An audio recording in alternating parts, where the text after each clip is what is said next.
Boa tarde, estamos em mais uma Ação e Reação, hoje 14 de março de 2016, segunda-feira.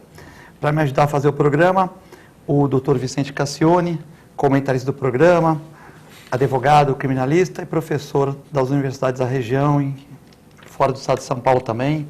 Cassione não precisa de apresentação. Boa tarde. Boa tarde, Filete, boa tarde, Conde, boa tarde, caríssimos telespectadores.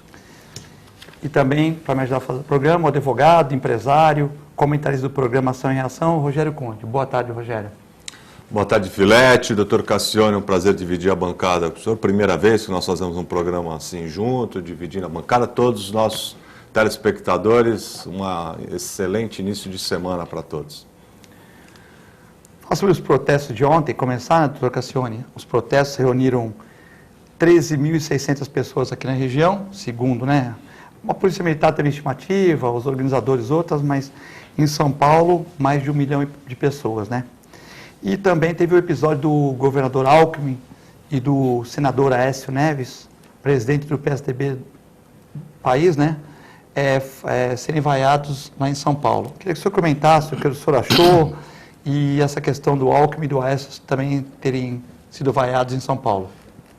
Olha, o Vicente Mateus, que foi o mais folclórico e um dos mais competentes presidentes de clube de futebol do Brasil, no caso o Corinthians, ele era famoso por suas frases que eu não sei se eram intencionais ou revelavam que ele tinha um parafuso de menos na cabeça. Mas eu acho que ele fazia tipo, porque ele era muito inteligente. E ele dizia sempre o seguinte: quem sai na chuva é para se queimar.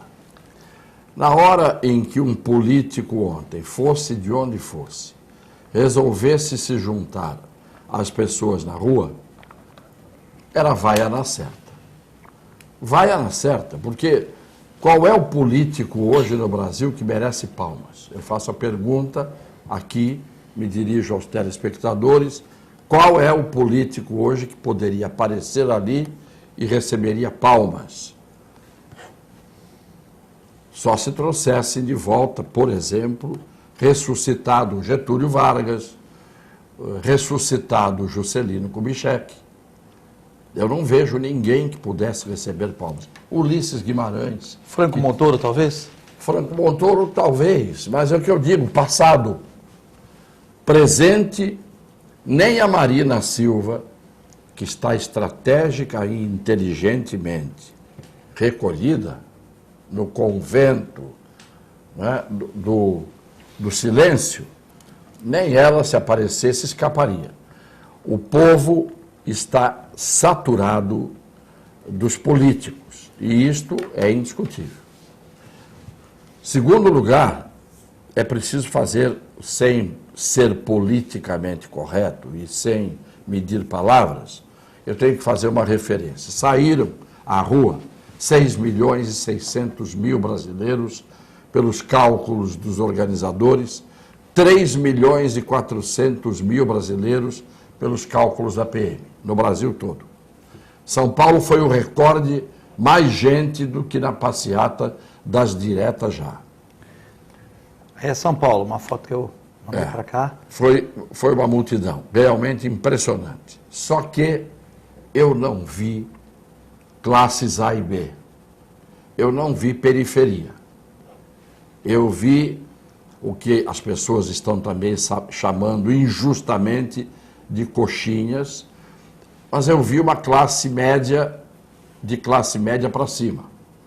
Eu vi um Brasil finlandês, um Brasil sueco, um Brasil de cutis branca.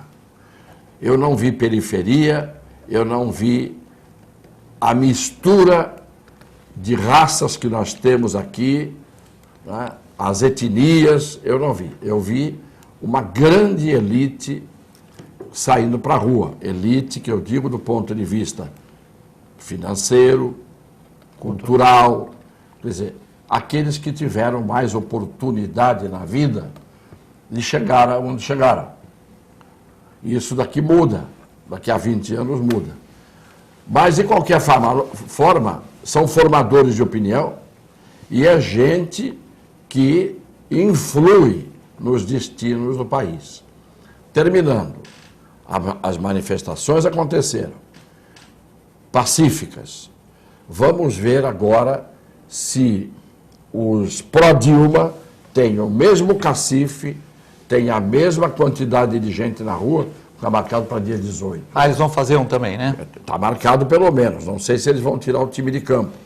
Vamos ver se eles teriam a mesma força, a mesma quantidade de gente se organizando para ir para a rua, e vamos ver se o Congresso Nacional e o Poder Judiciário, diga-se, Supremo Tribunal Federal, vão reagir à altura da manifestação das ruas. Porque a presidenta já disse que não renuncia, não consegue ser patriota, porque ela se consagraria se dissesse: eu não estou renunciando, eu estou saindo e deixando o Brasil para os brasileiros. Rogério Conde, sua impressão sobre a manifestação de ontem? Olha, primeiro quero dizer que fiquei muito feliz, fiquei muito contente, achei muito legal, assim, fiquei realmente até emocionado em alguns momentos, principalmente pela ocasião de todos cantando o hino, cantarem o hino, tudo. Eu achei muito bom.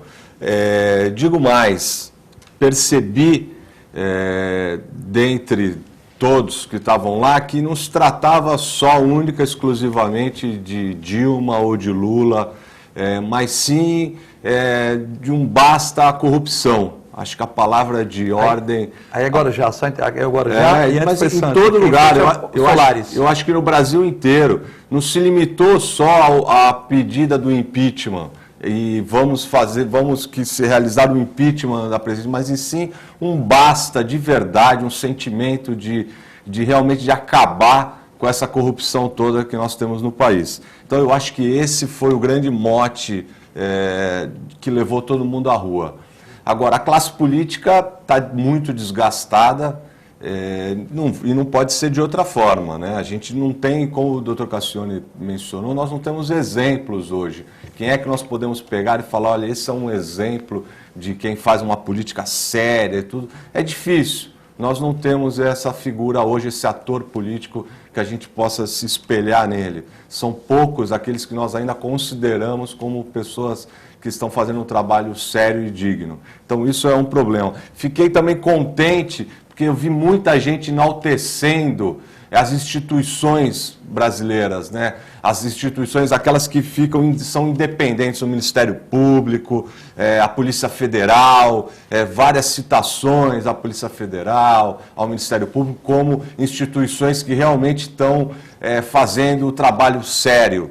Então eu acho que isso é muito bacana também, porque esse fortalecimento dessas instituições, eu acho que isso faz com que realmente a democracia se consolide cada vez mais. Essas instituições precisam permanecer independentes. Então eu acho que isso foi fundamental. Com relação aos vários segmentos da sociedade, realmente em Santos, me parece que não havia assim, uma mescla tão grande. Mas eu, pelo que eu vi, conversei com alguns amigos e vi alguma coisa em rede social e tudo, eu acredito que nas grandes capitais, onde a gente tem um transporte de massa um pouco melhor e tudo, eu acredito que sim. Santos a gente foi prejudicado pelo tempo, acabou não ajudando muito, e a gente sabe que a concentração se limita à Praça de Independência e só. Então, quem tem acesso mais fácil acaba indo mais. Mas eu acho que São Paulo, eu vi umas imagens do metrô, mesmo na periferia, tudo, eu acho que teve muita gente que se deslocou. Talvez aqui em Santos essa percepção não tenha sido tão forte. E com relação ao dia 18... Isso são imagens, só cortando o Conde, isso é claro. Que eu filmei, o seu Jaiminho mandou um abraço para o Augusto, o programa aqui... de segunda-feira, quando eu vi o doutor Cassione, tem uma boa audiência, as pessoas na rua, cumprimentei muitos amigos, muitas pessoas, e fiz esse filminho, passei aqui para a TV Com, né? E você tem uma razão que também com a chuva prejudicou, porque 3 horas da tarde saiu muita gente. Prejudicou. Conforme foi chovendo, deu uma prejudicadinha. E ainda houve também um problema com o carro de som que estava previsto para ser o principal, esse acabou tendo um problema, ficou preso na estrada, enfim, a organização acabou arrumando um outro equipamento e conseguiram realizar o evento com sucesso. Mas, agora, já dia 18, minha expectativa é muito baixa. Eu acho que realmente aqueles que são favoráveis à permanência dessa equipe política que está aí não vai conseguir êxito, não. Acho que muito pouca gente, inclusive eu andei conversando com alguns sindicalistas e tudo, e eles andaram, inclusive, fazendo reuniões durante a semana, tentando mobilizar os sindicatos. Eu escutei falar aí, não vou citar nomes nem nada, mas escutei falar que teve sindicato aí dizendo que se não tivesse algum recurso disponível financeiro, não ia conseguir mobilizar ninguém. Então, para vocês verem que pé que a situação está. Agora, eu ontem vi uma entrevista, muito bem feita, pela Ilse Scamparini, que não é, normalmente, uma boa repórter, porque trata só daqueles assuntos de Vaticano, etc., mas ela fez uma entrevista muito bem feita, não por ela, pelo entrevistado, que era o Di Pietro, que foi o grande articulador das operações Mãos Limpas na Itália. Depois, 2 juízes levaram adiante a ideia das Mãos Limpas, que foram o Borsalino e o Falcone. O Falcone foi assassinado. E o Di Pietro, depois de ter levantado, de certa forma, a bandeira contra a corrupção na Itália, tornou-se deputado e enfrentou o Berlusconi.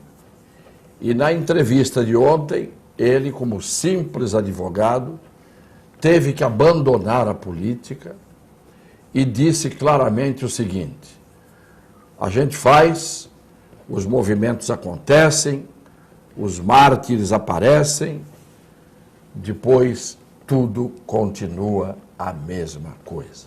A corrupção é mais forte do que tudo isso.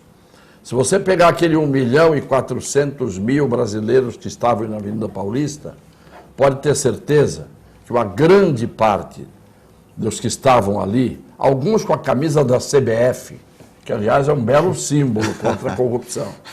Alguns não, a maioria. Muitos dançando, rindo, gargalhando, numa manifestação, num país sério. As pessoas vão de semblante, de senho franzido. Não é?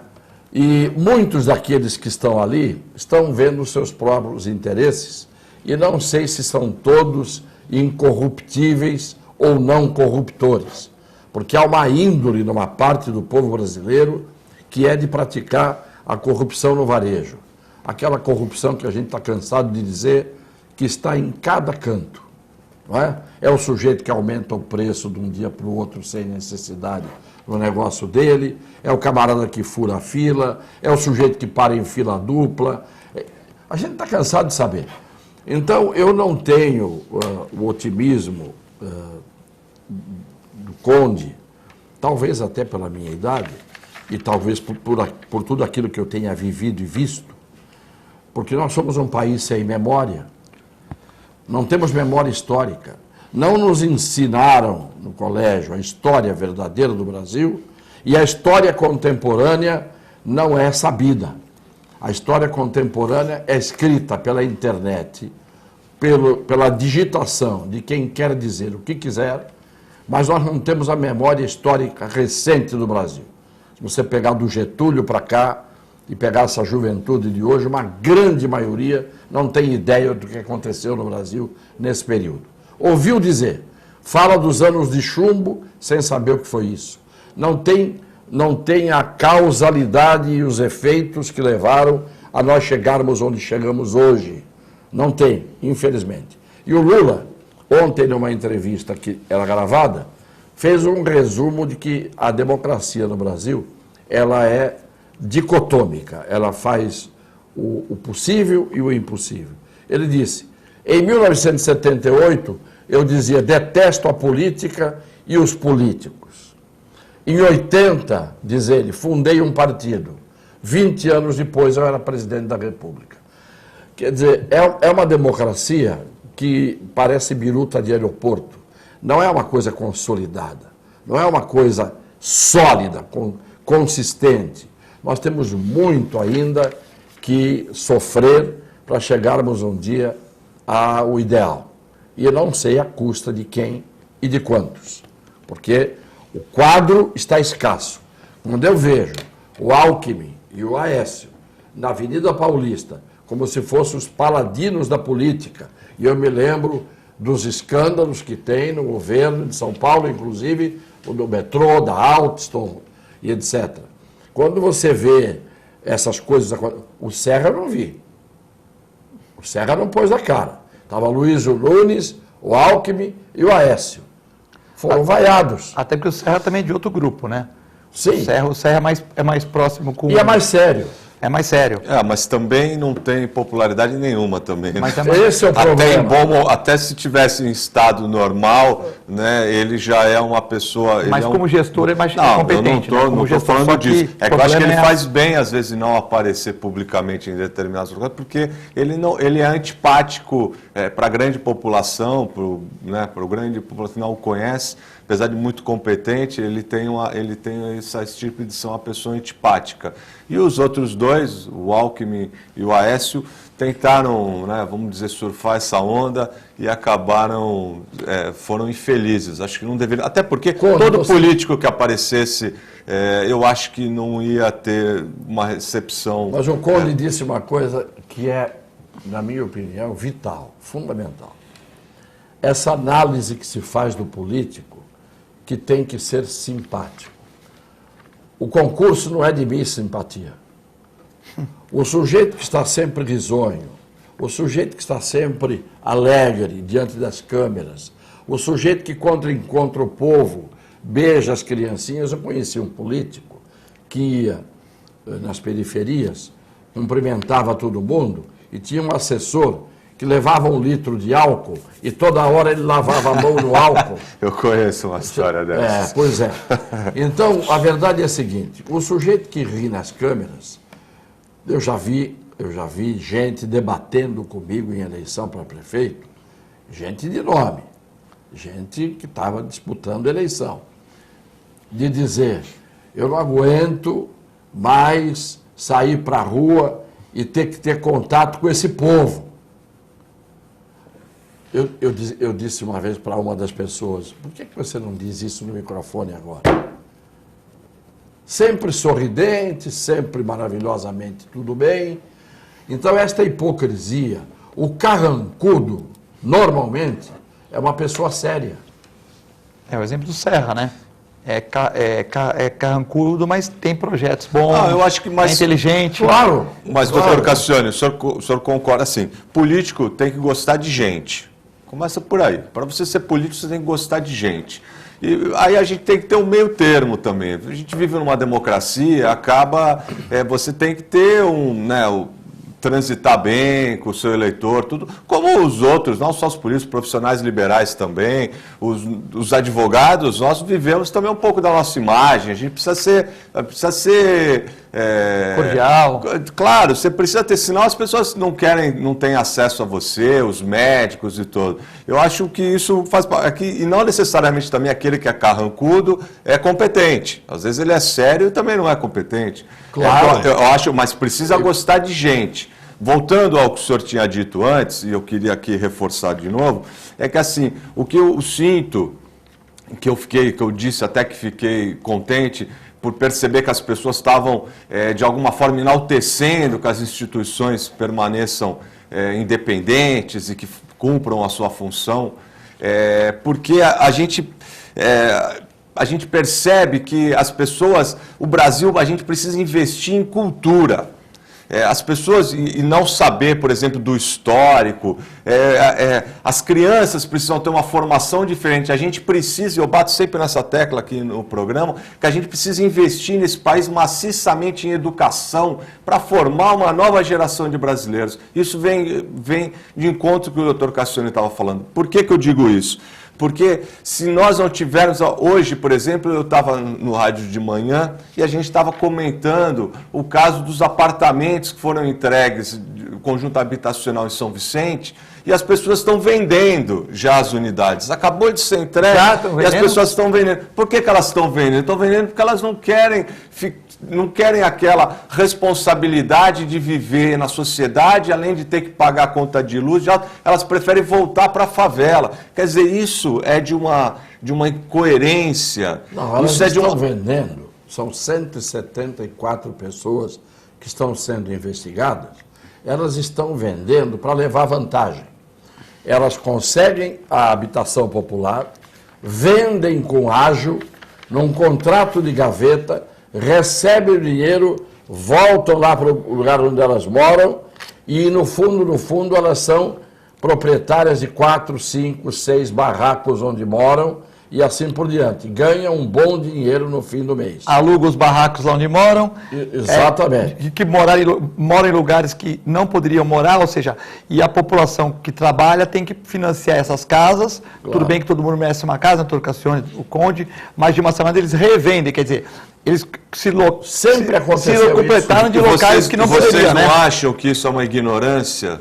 Porque você viver numa habitação subnormal... Isso é desonestidade. Além disso... A ignorância, o ignorante honesto não faz isso. Quem faz isso é o desonesto.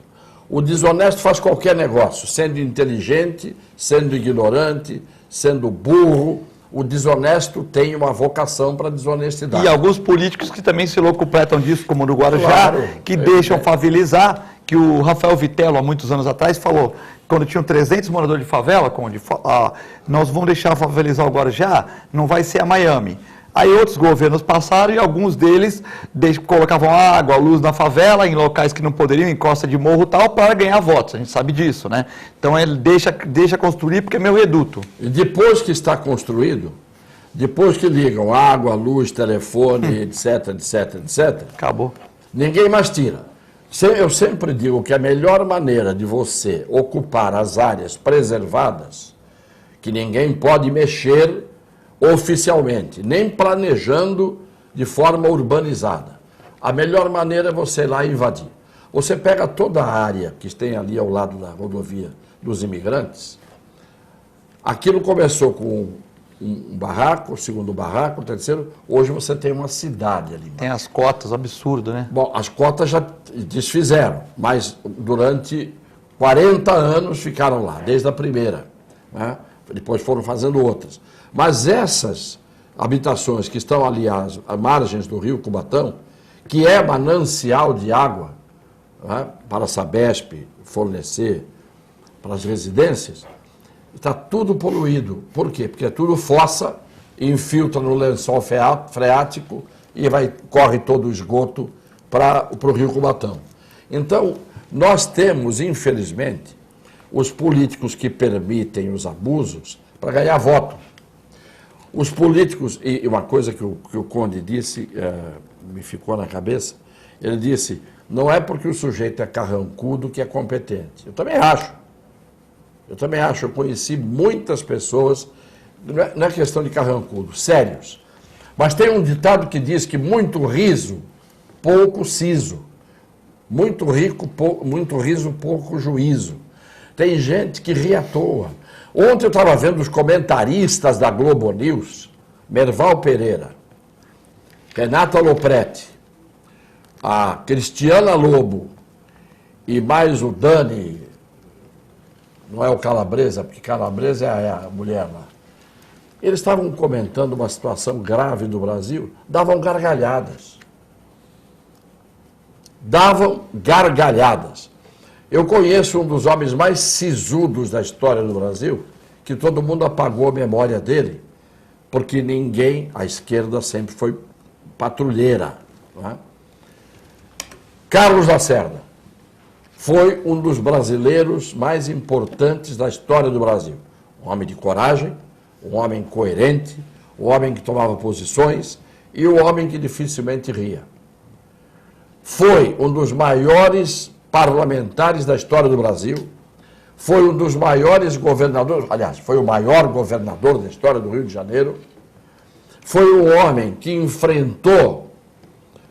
ajudou a fazer o movimento contra o Jango, ajudou a fazer, e depois, quando viu que os militares não queriam largar o poder, que não era isso que ele queria, insurgiu-se contra os militares e foi caçado.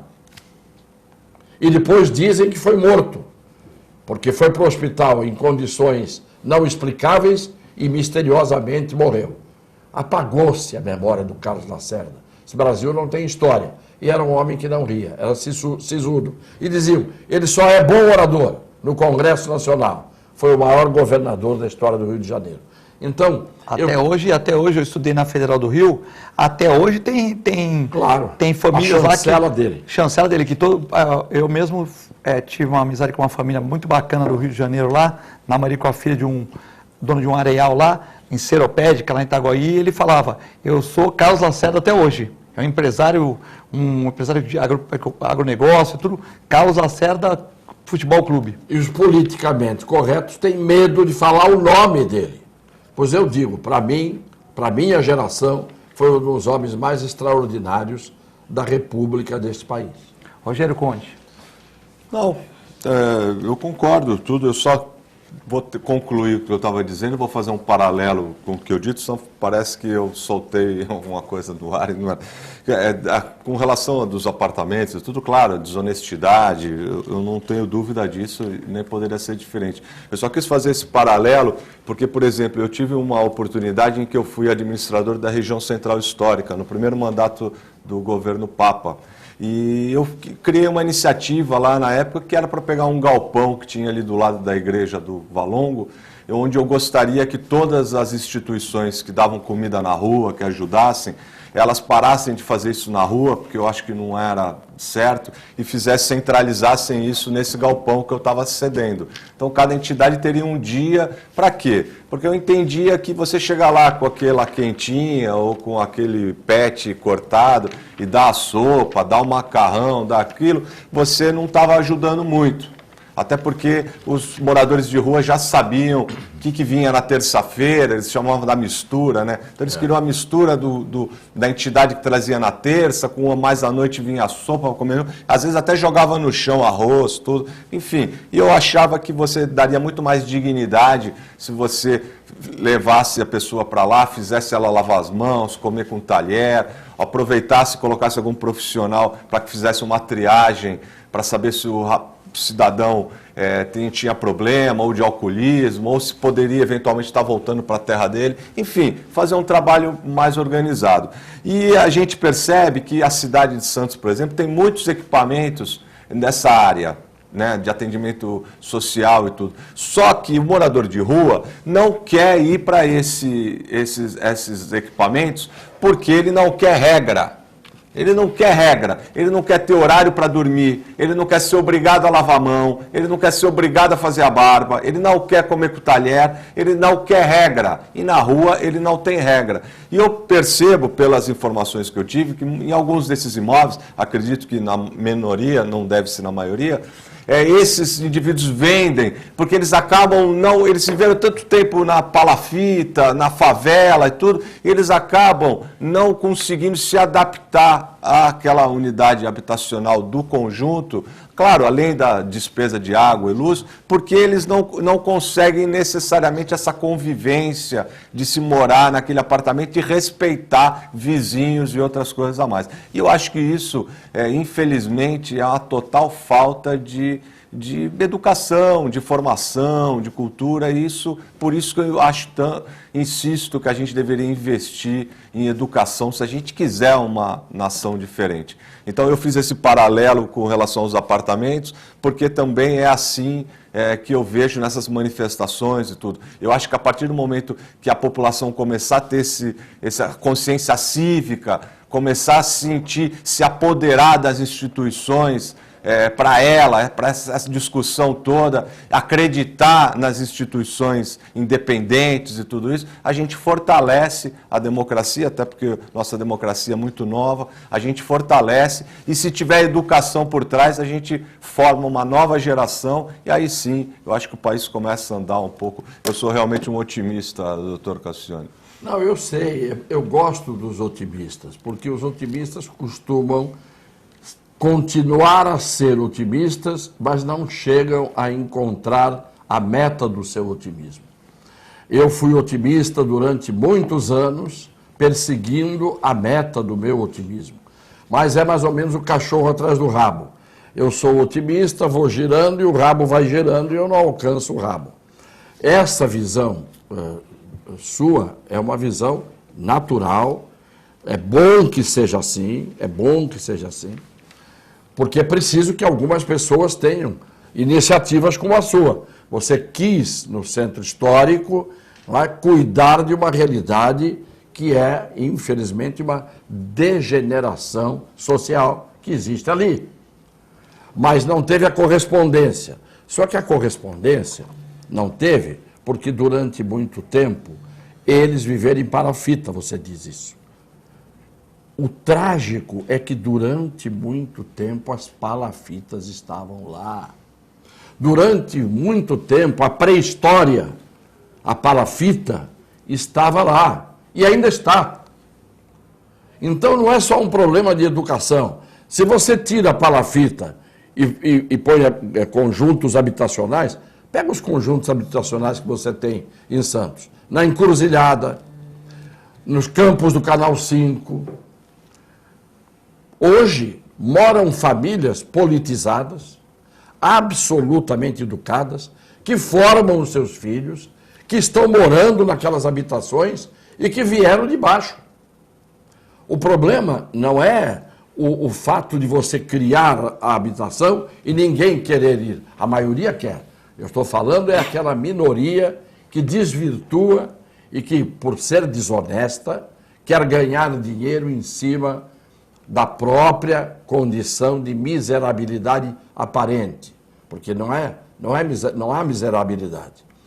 Volto a dizer, os conjuntos habitacionais de Santos, os mais antigos que estão aí hoje, tem ali famílias absolutamente decentes, honestas, trabalhadoras, formando seus filhos em nível superior e assim por diante.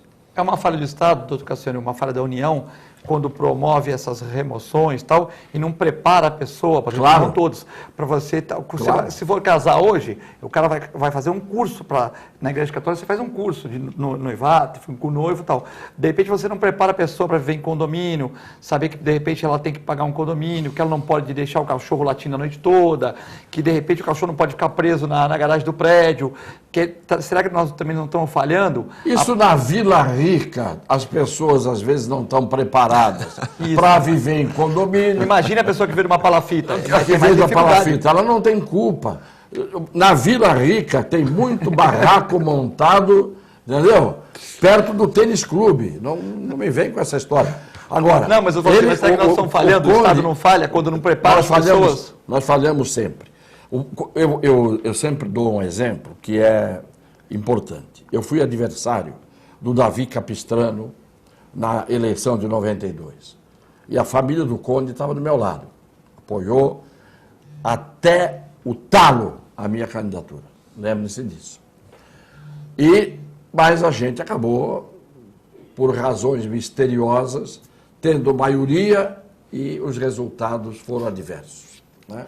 Eu tive que ouvir depois do próprio Lula, aquela você ganhou, mas não levou. Eu também apoiei o senhor, fui andar com o senhor no Gonzaga, no shopping balneário, andamos junto, minha família também. Família toda. Toda a família. Mas o que eu quero dizer é que, quando eu fui eleito, eu podia estar ressentido, porque o PT me espancou, me caluniou, me tripudiou em cima de mim, jogou sujo, como é uma característica. Só não falou que era santo, o resto falou tudo, né? Tudo. O que aconteceu? 2 anos depois eu fui eleito deputado federal. Primeira coisa que eu fiz, peguei o Davi Capistrano, que era, em tese, não só um adversário, era quase um inimigo, levei para Brasília. O José Serra era ministro do Planejamento e conseguimos 5 milhões de dólares, na época 1 por 1 real e o dólar, 5 milhões de reais, 5 milhões de dólares, para fazer casas no dique da Vila Gilda. Fizeram 60 casas só, com 5 milhões de dólares. E depois descobriram que teve corrupção, que a medição dos caminhões de aterro e de areia que teriam entrado no dique da Vila Gilda, dava para você construir o Everest. Mas para mostrar que o político não tem que ter ressentimento. Não me interessa se o Davi era o prefeito. Era preciso acabar com aquilo. Foi a última vez que se trouxe verba para os diques de Santos. Foi a última vez, 1995. Sabe quantos anos faz? 20. Nós vamos a um rápido break, continue com a gente aqui.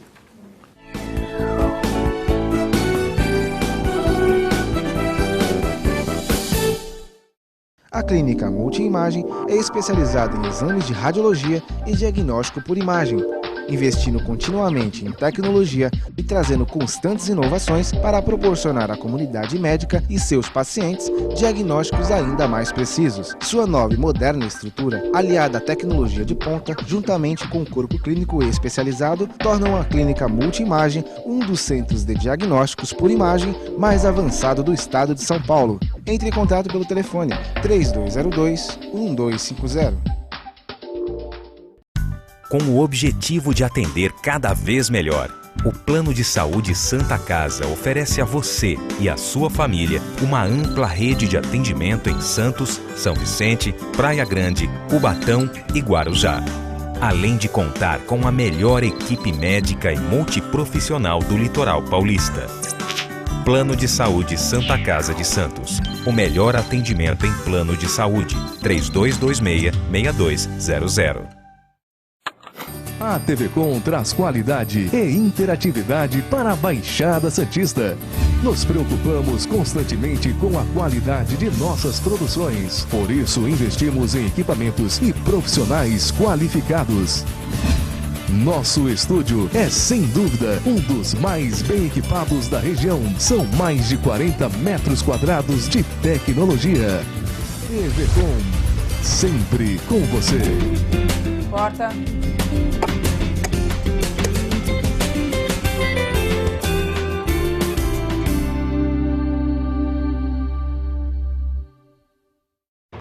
Sintracomos, 76 anos de lutas e conquistas em prol do trabalhador. Um sindicato forte a serviço do trabalhador. Este é o Sindicato dos Trabalhadores nas Indústrias da Construção Civil, Montagem e Manutenção Industrial e do Mobiliário de Santos, Cubatão, Guarujá, São Vicente, Praia Grande, Mongaguá, Itanhaém, Peruíbe e Bertioga. Associe-se ao Sintracomos e faça parte da nossa família. Administração, Presidente Macaé Marcos Braz de Oliveira.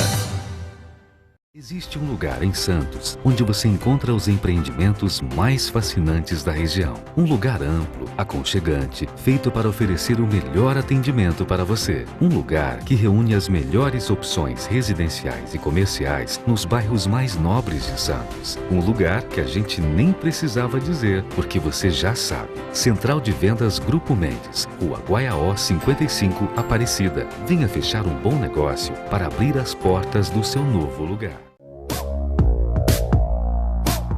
Sindicato dos Trabalhadores Municipais de Praia Grande, há mais de 20 anos levando aos seus associados planos de saúde e convênios, assistência odontológica e jurídica, curso de capacitação e outros benefícios, dando aos servidores melhores condições de trabalho e qualidade de vida. Para mais informações, acesse o site www.sindicatopraiagrande.org.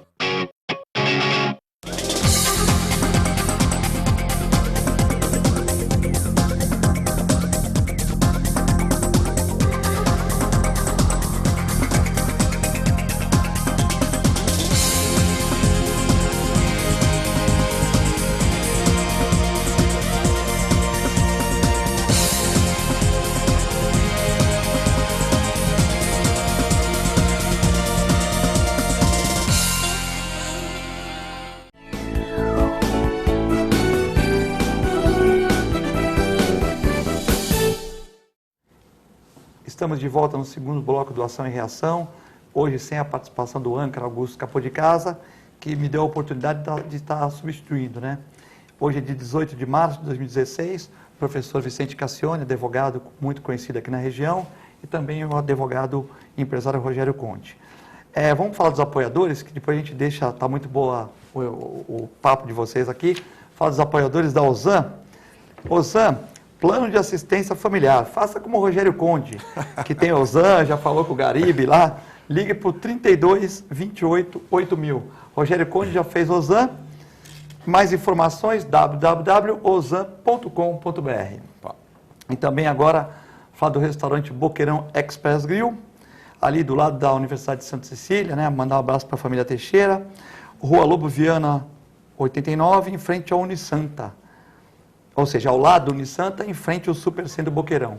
Senhora do almoço, né, doutor Vicente? Comidas gostosas aí, né? Eu estou aqui já de olhos fixos aqui nas imagens que estão passando. Isso é uma covardia. Covardia. Covardia. Mandar um abraço para o Nelson, para o Paulo aí. A gente em jejum aqui e essas coisas. O doutor Cassione vai pagar o almoço depois do programa, então. Pronto, resolvido. É isso mesmo. Já chama Augusto lá, vai todo mundo lá. Como é que você fala do Augusto, Conde? Augusto! Tá certo. Bom, voltando que nós paramos aqui, doutor Conde, que essa questão aí das vendas dessas unidades habitacionais realmente é um absurdo, né? E você tentou, de uma certa maneira, na regional, que você fez um trabalho muito bom lá, no primeiro mandato do governo Papa, lá é uma questão difícil, né? Que tem muito morador de rua, né? Agora está um pouco melhor, né? A Feira do Rolo está um pouco moralizada, melhor, né? Mas realmente é complicado, né? Não, não tenha dúvida. Ali, o trabalho que foi feito é porque realmente esses moradores de rua, tudo é um problema. As habitações subnormais, né? Os cortiços, tudo ali no entorno, é um caso até de saúde pública. Tem, né? Quase 800 moradores de rua em Santos, segundo o levantamento, né? É muita coisa. E tem uma legislação que acaba engessando um pouco as ações, no sentido de coibir que as pessoas fiquem na rua, tudo, mas o trabalho precisa ser feito. E o centro histórico como um todo, aqui vai até uma crítica, está muito deixado de lado. Eu acho que novas iniciativas precisam surgir, muita coisa precisa ser feita, incentivos. Eu vou mais além, não querendo polemizar, mas eu acho que a gente precisaria pensar em flexibilizar a lei de tombamento, né? A gente não tem até nem muita noção dos requisitos todos, existe muito problema com isso. A gente tem um imóvel na Conselheiro Neves já há anos com um problema sério, uma família que há muito tempo vem debatendo isso. Você percebe, houve há uns anos atrás um incentivo para que os empreendedores da cidade, principalmente aqueles ligados à diversão, restaurante, casas noturnas, tudo, fossem e se instalassem no centro da cidade, mas, por outro lado, você não consegue adequar um imóvel às necessidades, por exemplo, dos bombeiros. Você não consegue pegar um imóvel nível 2 ou nível 3 e abrir uma porta de emergência, porque descaracteriza o imóvel. Então, fica difícil. Fica muito difícil. Questão da segurança pública também, a gente precisaria ter um investimento maior. Então, eu acredito sinceramente que agora, nesse segundo mandato do Paulo Alexandre, em que ele vai estar mais... tem mais agora, está centralizado, está mais sentado, sabe exatamente quais são os problemas. São mais 4 anos em que ele vai poder, de alguma forma, criar o mecanismo necessário para que o centro volte a ter os investimentos, aos empresários acreditarem e a população frequentar, porque lá nós temos um potencial muito grande turístico, nós temos áreas, a gente estava falando de habitação, lá nós temos bairros no centro, Paquetá, Vila Nova, bairros com infraestrutura toda montada, água, esgoto, tudo. São bairros prontos. A gente pode criar também na legislação incentivos para habitação, como está sendo criado, para habitações populares em alguns pontos da cidade que podem, um pouco mais longe do centro histórico, enfim, daquele quadrilátero e tudo, mas que podem abrigar famílias que vão fazer com que a vida volte a girar. Porque você hoje vai no centro, eu brinco com os meus amigos que o centro, depois das 6 horas, das 18 horas, é uma outra cidade. O centro, você passa, depois das 18 horas, é outra Santos, que você percebe saindo das sombras. Então é uma coisa muito triste. E aos finais de semana a mesma coisa. Mais uma vez, saindo daquele quadrilátero do centro preservado, a gente realmente não são imagens boas que nós temos da periferia do centro histórico. Então, eu acho que esses incentivos precisam acontecer. Eu tenho certeza que agora, nesse novo mandato, o gestor público, que eu tenho certeza vai ser o Paulo Alexandre, ele vai ter essa capacidade e a competência de fazer com que os investimentos voltem a ocorrer no centro. Falou, mais uma vez, o otimista. Agora vai falar o realista. Duas pessoas parabenizando o debate, o Tiago Louro, que é do assessor do vereador Dupré, e o Christopher parabenizando pelo debate. Obrigado. Existem poucos programas na TV da Baixada que possibilitam esse debate. E só para fazer eu falei dia 18, mas hoje é dia 14. E o Leonardo do Radar Esportivo também colaborou com as imagens aqui, eu não citei, então estou citando ele agora. Muito obrigado. Bom, eu tenho a condição que eu disse do realista, é a seguinte. Houve um pioneiro no centro histórico de Santos que restaurou um prédio que era o Banco Italiano e ficou uma beleza, espetáculo, que é o Omar Laíno. O segundo idiota, o primeiro idiota foi ele. Foi isso que vos fala. O segundo idiota, só pela cara vocês já estão identificando, sou eu. Né? Adquiri o prédio que era a sede da Caixa Econômica Federal. Esse prédio hoje tem 104 anos. Esse prédio fica na esquina da Rua 15 de Novembro, Boulevard da Dom Pedro e Tuiuti, que é o cais. Restaurei, levei 2 anos restaurando. Mas é belíssimo lá, né? Escritório, obedecendo a todas as regras que são impostas pela turma do tombamento, do Conde Pasa, do Conde Fati e do Conde, que não é você. Muito bem. Eu, só para dar um exemplo, não é o Paulinho vai fazer na próxima. Começou com o Beto. Eu chamava o Beto e dizia, olha como é que está isso aqui. Olha como é que está isso. Ah, a gente vai ver. E o Papa era o secretário de governo. Depois veio o Papa, Beto, 8 anos. Depois veio o Papa. Papa, olha como é que está isso aqui. Não, vamos ver. Bom, aí depois do Papa, 8 anos, veio o Paulinho. Esta semana passada, a retrasada e a anterior, durante 21 dias, tem os lampiões no Boulevard, onde está o prédio, que é o meu escritório. Então, do lado de cá está o meu prédio, do lado de cá está a Profisc, que é a Procuradoria Fiscal do município. Pertence à prefeitura. Está caindo aos pedaços. É verdade. Não restauraram, não pintaram, caem pedaços de alvenaria, pedaços de balcão.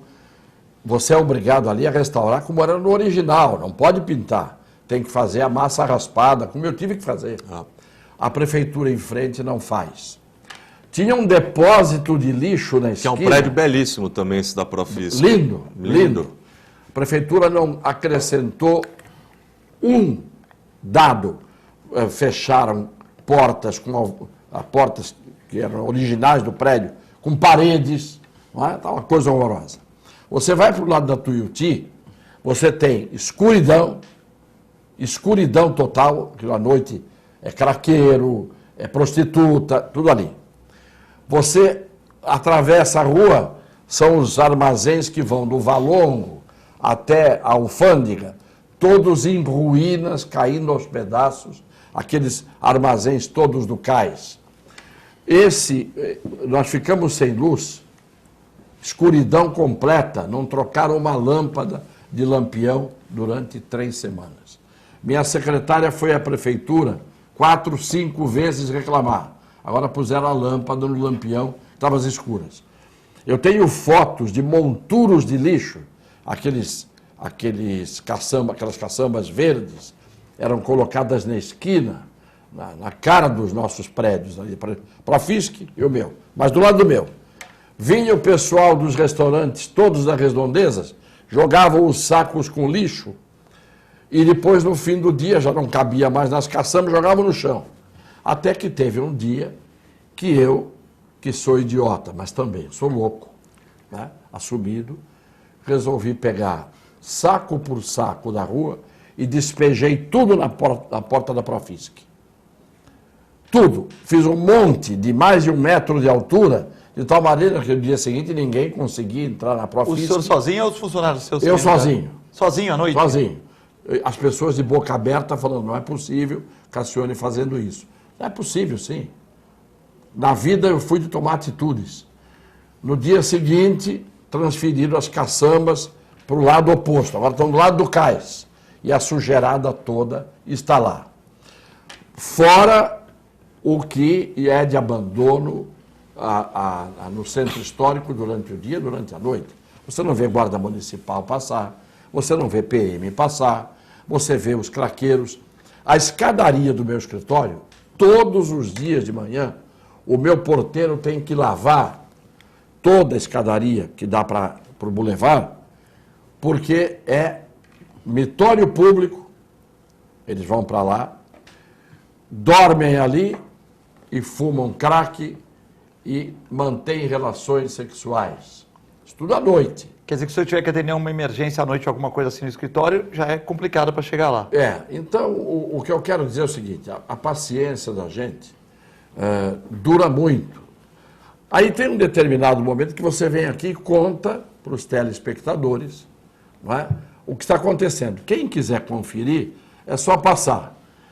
Rua 15 de Novembro, a famosa Rua 15 de Novembro.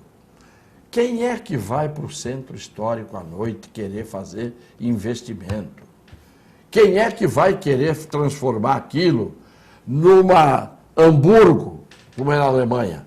Hamburgo, na Alemanha, tem uma das maiores vidas noturnas do mundo, do lado do cais, com polícia, com tudo regularizado, tudo direitinho.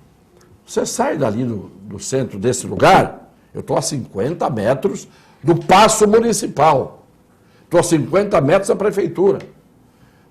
Vai para Senador Feijó, vai ver as ruínas da Senador Feijó, as casas fechadas, a velha tabacaria Brito que fecharam, as árvores nascendo das paredes, aquilo tudo arriscado a cair no chão e a matar pessoas. Então é um descaso absoluto que vem de governo em governo, de governo em governo. Por quê? Porque em Santos só se cuida do jardim da praia. Então a vocação histórica do centro de Santos, alegra centro, tristíssimo centro. Tristíssimo centro. Eu acreditei, eu fui, eu estou lá. Estou lá há 12 anos. Restaurei o prédio, estou lá. Olha em frente à Profisc. Apedrejam vitrôs do meu prédio, quebram vidros, grafitam. Quem é que tem que limpar isso? A prefeitura. Quando grafitaram a prefeitura, o prédio, em 2 dias estava tudo limpinho. O meu foi grafitado, eu que tive que me virar. Então, é descaso absoluto dos setores competentes do governo municipal. Isso é um problema mesmo, porque... Mas eu acho que precisa de planejamento, né? Aliás, é outra dificuldade que o brasileiro tem é de planejar. Mas eu acredito que um bom planejamento a gente possa desenvolver a região. Até porque nós temos o programa todo da Orla da Praia, toda a questão de barulho, de atrapalhar os moradores e tudo, e o centro histórico tem essa poluição sonora absurda. Então, o centro histórico tem essa vocação, onde você pode realizar esse tipo de empreendimento. Então, o que precisa é de planejamento. Vamos planejar. Outra coisa, isso que eu disse de alguns pontos da região poderem estarem prontos para serem edificadas residências, tudo é importantíssimo, porque muito se deve a essa situação também à falta, que é assim no mundo inteiro. O senhor é um homem viajado, o senhor sabe, você precisa de vida. Claro. Você precisa de vida, você precisa que as pessoas voltem e depois das 6 da tarde e circulem. Você precisa que tenha comércio em volta. Não adianta só você ter escritórios que às 6h30, 6 horas fecham. Você não tem vida com isso. Então, esse tipo de incentivo é importante, mas para isso, claro, que precisa vir atrelado investimentos em segurança pública, em mobilidade. Eu dei uma sugestão que era simplíssima, porque eu tinha conseguido que o governo federal doasse à prefeitura, entregasse à prefeitura todos aqueles armazéns que estão em ruínas entre o Valongo e a alfândega. Ninguém fez nada. Já que ninguém quer fazer nada, pega uma retroescavadeira, derruba aquilo tudo, limpa a área, faz uma grade e você vai ter pelo menos a visão do mar. Você tem o waterfront. Então todo mundo vai ver que aquela coisa desabando que está ali, aqueles armazéns horrorosos, estavam sendo invadidos, agora fecharam com uma alvenaria e continuam as ruínas. Isso é inadmissível. Isso é iniciativa que precisa ser tomada, porque a cidade de Santos vai se deteriorando. Ontem eu vi, mostraram nos movimentos de protesto, imagens de São Carlos, imagens de Ribeirão Preto, imagens de Rio Claro, imagens de cidades importantes do interior do estado de São Paulo. Santos não apareceu. As televisões não mostraram uma imagem de Santos. Santos está acabando. A verdade é essa. Você tem um porto congestionado, vazando veneno, você tem um acesso ao porto absolutamente congestionado, não é? Sem condições nenhuma de acessibilidade. Você tem aquela área degradada do centro, vai ver o que fizeram no Recife. Vai ver a restauração que fizeram no centro do Recife, que estão fazendo no Rio de Janeiro, que fizeram em Belém, que fizeram em São Luís. Doutor Cassione, Belém está maravilhoso. Sem interromper o senhor, existe uma cidade no interior de São Paulo chamada Maringá. Paraná. Maringá ela é toda planejada. Toda verde. A Associação Comercial de Maringá já planejou a cidade para os próximos 20, 30 anos. Claro. As avenidas, às vezes você tem uma avenida, um espaço enorme ao lado, que só está gramado esperando, porque já está previsto uma próxima pista quando o tráfego estiver mais intenso. Então, tudo é uma questão de planejamento. Eu acho ainda que o centro, como o senhor disse, o Porto Valongo, que era o projeto onde iriam utilizar os armazéns do 1 ao 8, seriam recuperados, várias atividades dentro, aquilo seria uma redenção realmente para o centro. E esse é um bom exemplo de foco. Se os nossos gestores públicos tivessem, e nós tivéssemos uma representação maior ainda no Legislativo, né, no Estado e na União, a gente teria condição, de repente, de tirar do papel. O que ocorre é que, infelizmente, não se conseguiu o recurso para fazer o acesso, o tal do mergulhão, para que a linha férrea continuasse passando. De repente, era coisa de se rever o projeto, saber se não poderia ser adequado de outra forma. Mas a revitalização daqueles galpões realmente fariam toda a diferença para o nosso centro. Na Argentina fizeram o Porto Madeiro. Em Santos é aquela situação que a gente vê lá. Em Belém tem também, né, doutor Cassione? Em Belém tem um maravilhoso. Maravilhoso. Agora, o governo do Estado é do PSDB há 20 anos. 20 anos. E todos os prefeitos que passaram por aqui foram aliados. E não consegue trazer verba.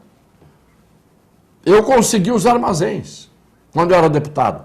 Os armazéns para Santos. Não sei hoje a quem pertencem os armazéns, não sei o que estão fazendo. Infelizmente, é inércia. É inércia. Tem muita assessoria incompetente nos governos municipais.